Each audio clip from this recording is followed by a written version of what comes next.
Welcome back to episode 117. Well, it's probably more than that. This is the 117th time that me and Evan have sat down next to each other. Evan, we're talking about quarterback rankings today. The good people at home are excited to learn about them. How are you? I think we were talking pre-show. We're both a little sleepy today, Mike, but we are here for the people. We are enjoying our day, and we're here to talk about a class that very well may put some people to sleep. We had a lot of talent that decided, you know what, it's just more lucrative for me to go back to school and play an extra year with this NIL money coming in. Yeah. And Drew Aller did it. Garrett Nussmeier did it. Carson Beck did it. Cade Klubnik did it. Man, did that take a shark-sized bite out of this class? Yeah. We didn't talk about this before the show, but people love when we do the show on the show. Drew Aller, where would he have been in your top 5 rankings after his playoff performances? After the playoff performances, he's going to be a close 3 if he would have been this year. Interesting. There's a part of me that thinks a team would have taken a swing on him in the first round. Maybe he can play his way even higher next year, but it's a bad quarterback class. You're big, you're toolsy, you have playoff experience, and everyone saw it. I don't know. He's got to be better against the pressure. Got to be better. Very fair. But let's get into our top 5 quarterback prospects for 2025. I try to do this from a Dynasty fantasy football perspective, so it's more not what I specifically think of them, but how I would value them if the rumblings are correct. Did you go about it the same way? Or? Yeah, very similar. It's based off of a lot of projections of what you're hearing is going to be the draft capital, along with what you're actually seeing on the film and from a fantasy football standpoint, knowing what I can get, and also just knowing how I like to play fantasy football. Yep. Just need to get that disclaimer out there. I don't actually love these guys in this order. It's close, though. Maybe we should do another one where we just talk about how we feel about the guys. But let's get into it. We haven't talked about this already. We made a very conscious decision not to tell each other ahead of time. Who is your QB5? Oh, man. You want to talk about vibes and you want to talk about the playoffs impacting this decision? Oh, no. Oh, no is right, Mike. We got big man Will Howard. Evan, I have bad news. Outside of your top 15? No, I also have Will Howard at QB5. Okay. Straight vibes. We're feeling each other's vibes. I'll let you talk about him, and then I'll provide any context that people need. Yeah, transferring in from Kansas State, ran that offense relatively well, but obviously not well enough because they moved on for Avery Johnson, who didn't have a great season. But Will Howard came into his own second half of the season. Obviously, the Michigan game was rough for basically everybody on this Ohio State team. But throughout the playoffs, he's looked like he's had control of this offense. He's looked like he has been a graduate student, somebody that's been around college football for a while, commanding the offense, commanding the team around him. And it also kind of helps when you have NFL wide receivers, probably 3 NFL wide receivers if they declared this year. Yes, 3 even if they declared this year, even though only 1 is going to be declaring. So, yep. I have an important question. You said Kansas State moved on from Will Howard, or did Will Howard wanted to go to Ohio State? I would rather go there than Kansas State. I mean, Will Howard was pretty dang comfortable at Kansas State, and Kansas State shoved him out the door. So he had to find another home, and he just happily landed at Ohio State. And now he's playing for a natty. Look, measurables, 6'4", 235. He runs like it. The important note here for me is that he has been on a playoff tear. The last month and a half of Will Howard football outside of the Michigan game it's been probably day 2 relevant. And if he goes day 2 to a place with a hole, now we're talking about, maybe he gets thrust into a starting role, maybe he gets reps. And with somebody with his skill set, that'll be valuable for fantasy football, and you're not going to have to spend up for him unless people overdraft him because of the Ohio State and Natty that everyone will see. Where are you realistically thinking that he's going to go? Because I have him as an early day 3. I think he should go early day 3. I think that he could go 3rd round to a quarterback needy team, somewhere in the middle there. Look, he's going to test very well. He's likely going to interview very well because he's been around the block and then also been at Ohio State. They know how to coach up their guys. Like, I think he's somebody that could rise through the draft process, and maybe we get some like weird buzz later on. Like, I think he has a chance to get some chances. And I know that is rough for QB5 because QB5 last year, we were talking about guys, yeah, he's going to start in a couple of years. Now we're like, maybe if the cards fall right, he could possibly, if everything goes well, play a little bit. But I love the progression that I've seen from Will Howard, everything that he's done from moving from Kansas State to Ohio State. This is an improved player who is improving his game. That will happen when you're throwing to Jeremiah Smith. Let's talk about our QB4s. Who you got? Hopefully not the same guy. Jackson Dart. God damn it. This is going to be a really boring show right now, Mike. I can already see how this is going to be going. I wanted to argue with you. I thought it would be more fun. I really wanted to argue with you. But what do I love in my players that I'm picking for my team, Mike? Gritty, moxie. Oh, man. Jackson Dart. Look at that. Gamer. Just moxie coming in there. He's a tactful runner. He's not a runner, but he's a tactful runner. Has a baseball background, which I always appreciate, being able to sling the ball from different arm slots. And he's tough as nails. Talk about a guy that is just going to stand in there and get absolutely just run through by a defensive lineman, put into the ground, be able to hop back up. Maybe he's got a broken finger, just putting it back in, trying to put a sling on, a stint on it, trying to stay on the field, doing whatever he could to do that. I think he could be really good in an RPO, West Coast style offense. One of those two, somewhere in there. Really good at play action off of a shotgun snap as well. That was one thing that I really noticed and really appreciated. Also, analytics, we're going to love this. He started as a freshman. Yes. Remember USC, the once powerhouse program that has now been relegated to, bottom half of the Big Ten? What a shocker. He moved Riley Moss running away? Riley Moss. I think you mean Miller Moss. Sorry. Who the hell is Riley Moss? Anyway.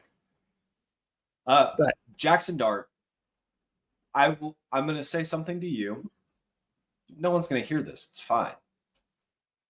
As an evaluator, Jackson Dart is my QB2 in the class. If I were making team decisions, I would rather bet on him. I wouldn't draft him in the first round. I don't like my QB1 has like a very late first round grade on him, but like late first round teams don't need him. He's a big game hunter. Like we talked about this before the show. It's a Mickey Mouse offense, but these are not Mickey Mouse throws. He's layering the ball. He's leading the receiver. He's dropping in the breadbasket. He's doing all of the things right. And if you pair a Jackson Dart with an offensive coordinator that knows what a Jackson Dart can do, you got something there. You're not going to win a Super Bowl, but you're going to have an effective offense that keeps you on pace, that keeps you on schedule.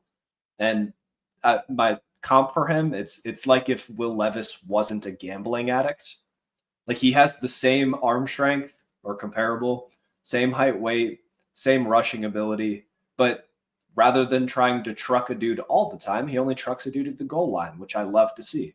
Rather than trying to fit it in a tight window all the time, like he'll take the check down every once in a while. It's a lot of things that you like to see from a mature quarterback that has played 4 years of ball, that has played in an offense that is very quarterback friendly. I would rather bet on Jackson Dart in real life if I were making the decisions I worry that Jackson Dart is going to get drafted 3rd round, 4th round, and not get a shot. It was crazy when I was looking at his PFF when blitzed data. I don't know if you looked at that, Mike, or not. But we're look. All right. We're talking a 68% completion percentage when blitzed. We're talking a 12.4 yards per pass attempt when blitzed. We're talking a 12-2 touchdown to interception ratio when blitzed. That's a guy that knows where to go when he faces pressure. That's exactly it. Also helps that you're in the shotgun, Yeah. Real quick, I had his PFF pulled up earlier. Let me see if I can find it. How many snaps under center did he take? I want to say it was single digits. I can't remember exactly what it was, but I know it was single digits. I cannot find. I got to get better at reading this PFF nonsense. But needless to say, while you're doing that, Mike, time to move on to QB3. Yeah, let me hear it. All right, QB3. I think we're going to be boring again. Jalen Milroe. Yeah. Okay. Athleticism. Yeah. He's fast. He has a arm cannon that you don't really know where the ball's going. But he has solid deep ball accuracy. I think he's so fast through his progression. Mm-hmm. Like, I just think back to being a baseball pitcher.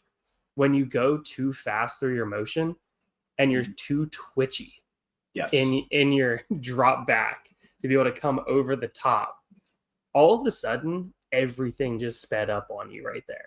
Yes. And it causes for so much more variability. I need people to hear this, and they're going to get very mad. Jalen Milroe has the same release as Lamar Jackson. Lamar has figured out how to rein it in and be extremely accurate. Lamar is an amazing passer. Lamar in a wheelchair in the backfield is still a top 10 quarterback right now. Milroe just hasn't reined it in yet, whether it's coaching in Alabama, whether it's like a lack of working on it in the offseason. He is so athletically gifted. He is so twitchy. He is so amazing that it goes all over the place. I like the pitching analogy. I have a note. So Colin_McT, guys, give him a follow on Twitter, X, whatever the hell you call it. He works at Fantrax, great site for Devi. He asked what quarterback could shock people and go in the first round. Hypothetical question, Evan. Why would an SEC quarterback at one of the biggest programs that is already making somewhere between $2 and $8 million in NIL declare for the draft?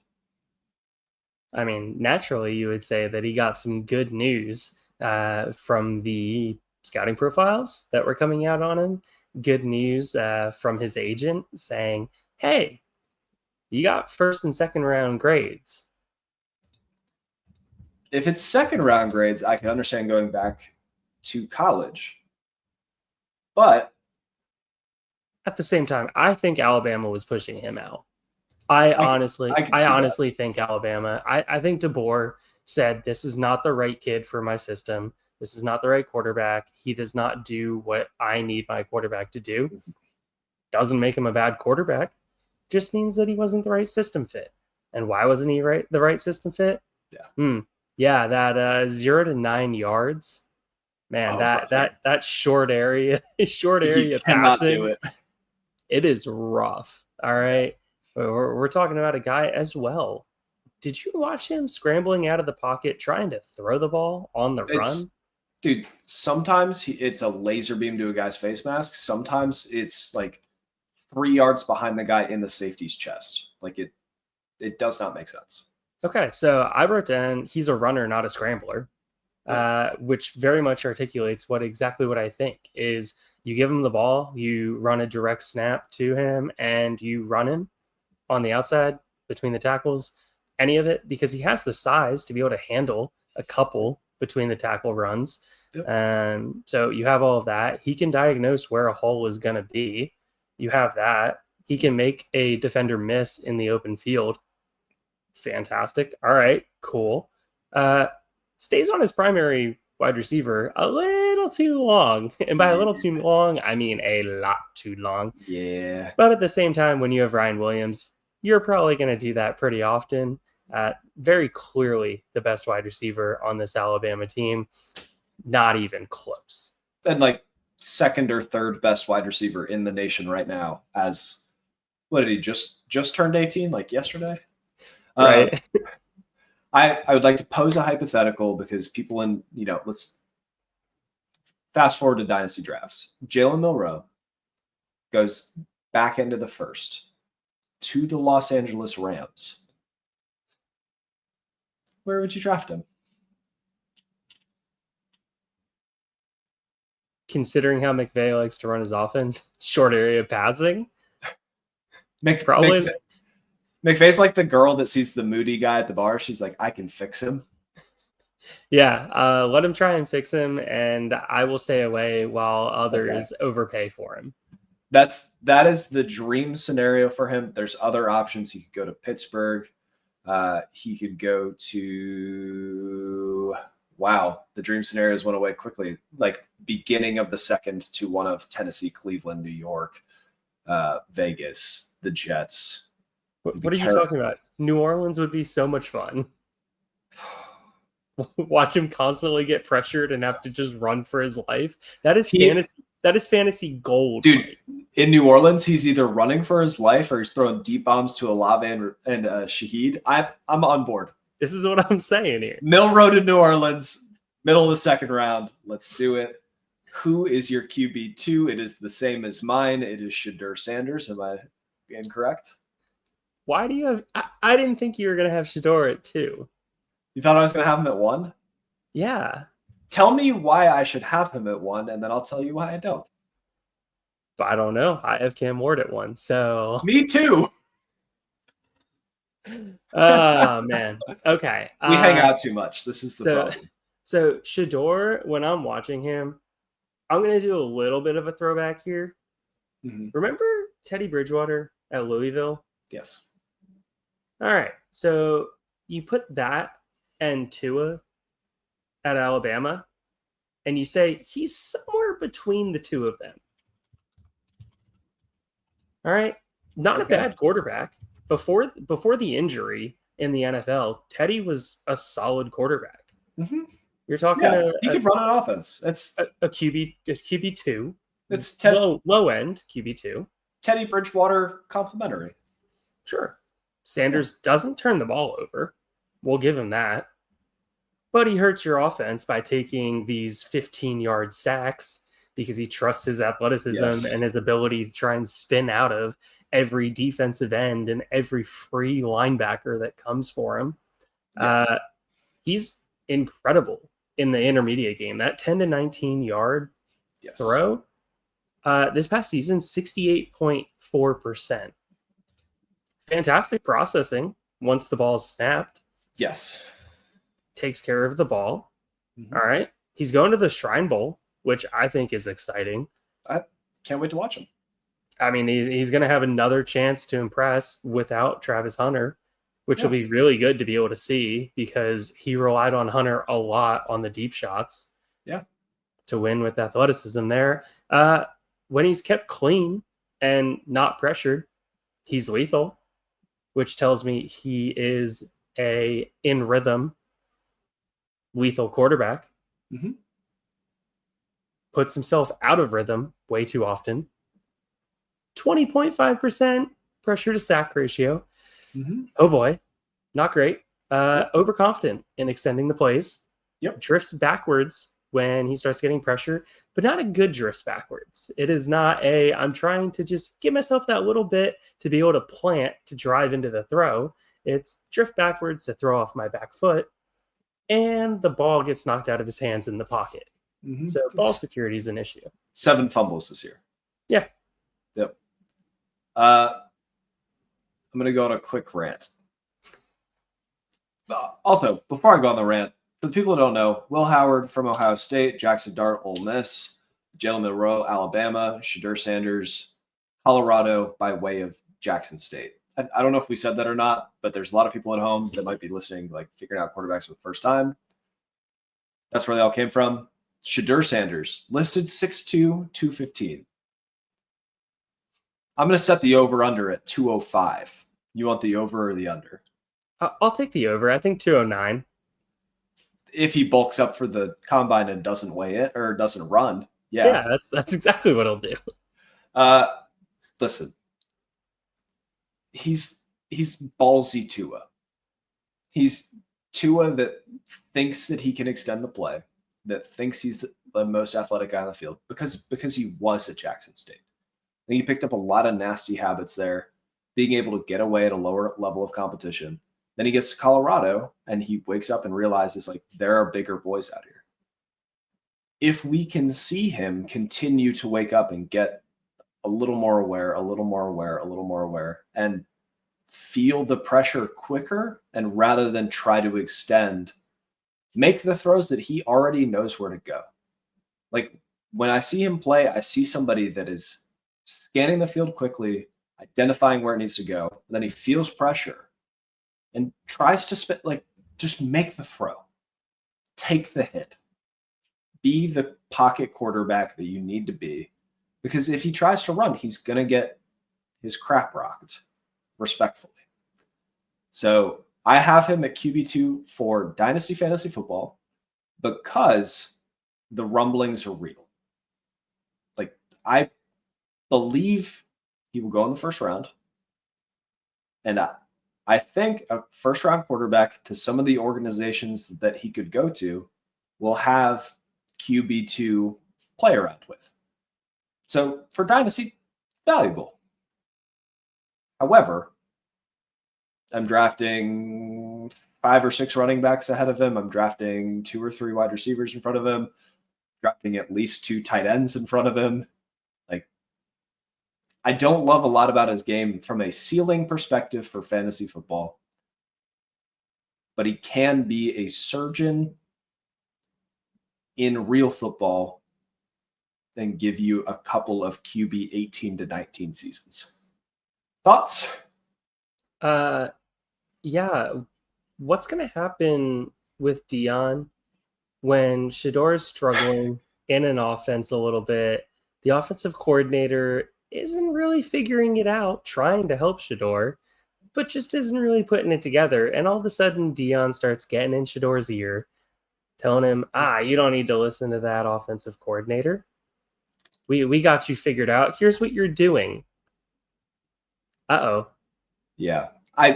There's a lot of ways this goes very wrong, but the draft capital and the commitment from an organization will make it so that he is useful for Dynasty for a couple of years, and that's all I need. So he's QB2 for this. Real life, would you rather bet on Shedeur or Jalen Milroe? Shedeur. I'm close there. Seriously though. I'm close there. Yeah. See, the way that I'm looking at this is significantly more things have to go right for Milroe with the draft capital, with I'm saying that's on it from Alabama. You get to pick the draft capital. You are Evan, GM of the insert team here.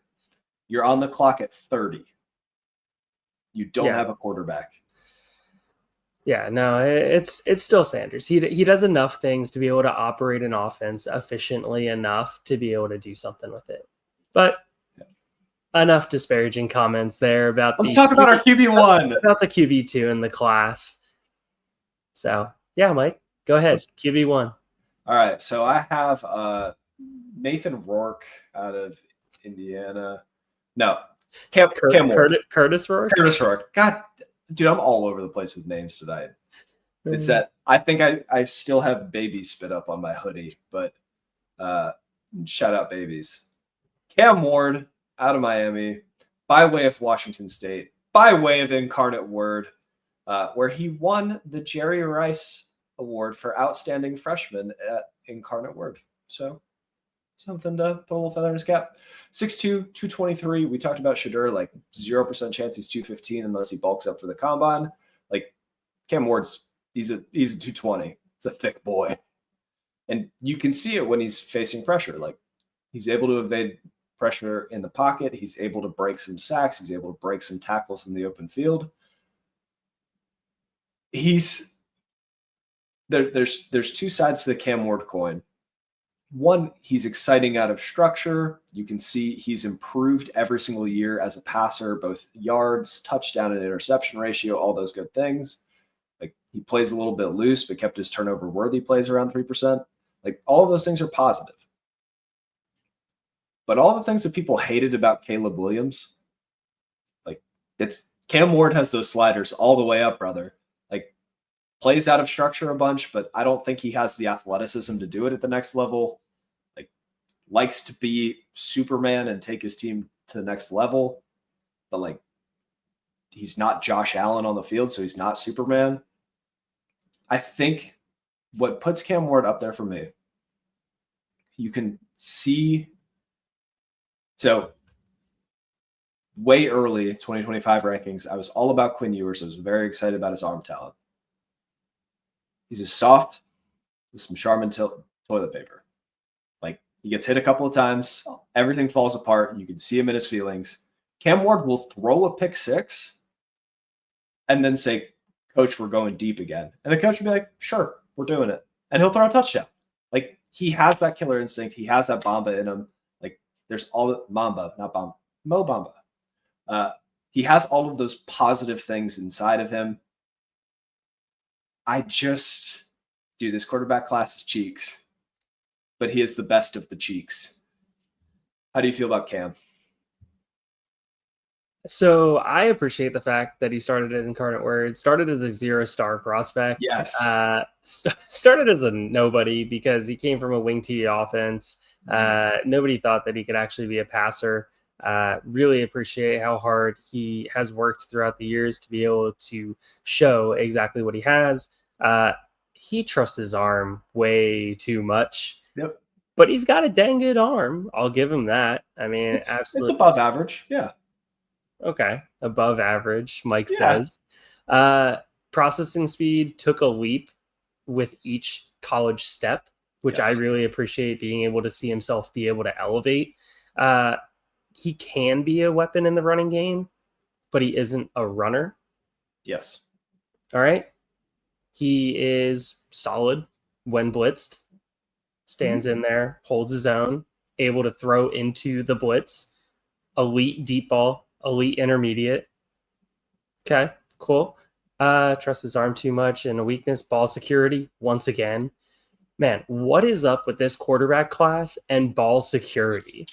Jackson Dart, ball security issues. Jalen Milrow, ball security issues. Shedeur Sanders, ball security issues. Cam Ward, ball security issues. But he comes up in the big moments, like you said. Cool. This is all great. Once again, takes too many sacks trying to make a play. But being an Eagles fan, most likely Cam Ward going number 2. Who does he remind me of? Carson Wentz when he was drafted by the Eagles. Brother. And look, whoa, time out. There's a lot of stink on Carson Wentz. He was an MVP candidate for a while. But that's what I'm saying. Like, the upside was there before Carson Wentz got hurt in that Rams game back in 2017. He was having an incredible season. So the upside is there. If you want to take a shot on an upside quarterback, it is Cam Ward. All right. But Cam Ward also could be out of the league after his rookie contract is up. Maybe even before. Who knows? Shout out Matt Corral. All right. I would like to give a water bet to you. But instead of a water bet, I would like to make it let's do a funny hat bet. And I will send you a funny hat and you have to wear it. Or you can send me one and I will wear it. Here's Carson Wentz's best season. 4,000 yards, 27 touchdowns, and 7 interceptions. Now, you said he could be Carson Wentz, so I won't even use his best season. I'll use his second best season. If Cam Ward ever throws for 3,800 yards, and 16 touchdowns in a season. You win the bet. Do we have a deal? Oh, yeah. Let's do it. All right.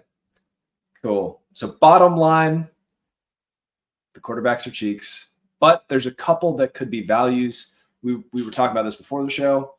Like, I scooped up a bunch of Bo Nix. I didn't even like Bo Nix that much as a prospect, but he was falling to like the 202, 203 in Superflex Dynasty drafts. So, like, take the swing on the quarterback with the first round draft capital once the price is right. If there are running backs with better draft capital, better landing spots, we'd like those prospects better. Go check out the 2025 running back prospect rankings. If they're wide receivers you like more, tight ends you like more, go check out the Tyler Warren film study. But if, like, let's say Jalen Milroe goes first round to a place that he would start, he's going to have a stink on him because people think about Jalen Milroe and they think that he sucks. What if he doesn't? What if we're all dumb? Because we all are. So, Evan, any thoughts, closing thoughts on the 2025 quarterback prospects? Closing thoughts.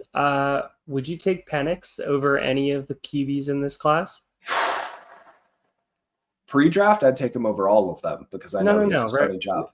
Right now, Michael Penix. As a prospect, I probably would have slotted him just after Cam Ward. Okay. I liked the arm talent. I thought that Penix would be a career backup with some upside. And that's kind of how I feel about a lot of these guys. Now, if they get assuming that Sam Darnold moves on and is no longer on the Vikings, JJ McCarthy. I would go trade for JJ McCarthy. Even if you didn't like McCarthy as the prospect, you just saw what Kevin O'Connell did with Sam Darnold. And the playoff game exposed with Sam Darnold. How do you feel about both of those? Penix over all these guys? I would take Penix over all the quarterbacks, and I would also take JJ McCarthy over all the quarterbacks. Very nice. Bottom line. Oh, before we leave, Evan, give me one more quarterback you care about in this draft. Give me one that could be a backup around the league for a while. You've 36 bench spots, 5 rounds in your rookie draft. You're drafting the Joe Milton of this class because he might eventually play a little bit. Can I just take a random dart throw on Kyle McCord? Because I love Kyle McCord. I love that. And Sal from Twitter is going to love that too. I would go with Dylan Gabriel. He is the prototypical dude that just holds a clipboard because you're not worried he's going to take the starter's job, but he can keep an offense on rhythm. I like to see it. Cool.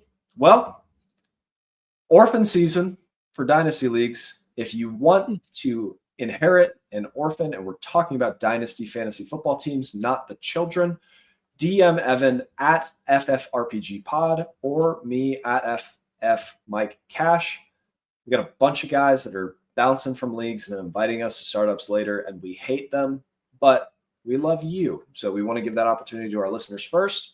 So any DMs before Friday, I will give you a team. And if I don't have enough teams to give you, I'll start a new league. We can all play together. So there's a handful of orphans, though. They need a good, loving home.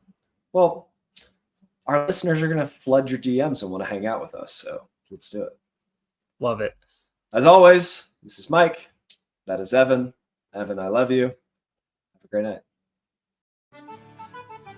Thanks for listening to another episode of the Fantasy Football RPG Podcast. If you made it this far, be sure to like and subscribe.